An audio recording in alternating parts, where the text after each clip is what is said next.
హెల్త్ని ఎట్లా కాపాడుకోగలిగావు? కాపాడుకోలేకపోయా చాలా సార్లు, ఎందుకంటే నేను పిల్లనే, I'm the only child, my parents have. నాకు ఏదైనా ప్రాబ్లం ఉంటే అమ్మకో నాన్నకో చెప్పుకోవాలి. ఇప్పుడు అమ్మకే ప్రాబ్లం, ఆ ప్రాబ్లం ఉందని అమ్మకి చెప్తే she'll also freak out. Correct.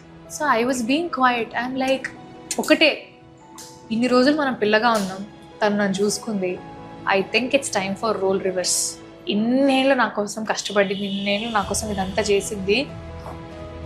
It's time for me to probably take her shoes. Because ఇప్పుడు నేను బాధ్యత తీసుకోకపోతే, ఇప్పుడు నేను అర్థం చేసుకొని ఒక అడుగు ముందరికి వేయకపోతే నా జీవితం అయిపోతుంది. అండ్ తనకు కూడా ఇష్టం లేనిది అదే. That is the only push I had to do films immediately after her passing away. లేకపోతే నాకు శారీరక శక్తి కానీ మానసిక శక్తి కానీ లేదు. Because I'm the only child and I'm attached to my parents so much and they pampered me too much. నేను నా జీవితమే వాళ్ళిద్దరు.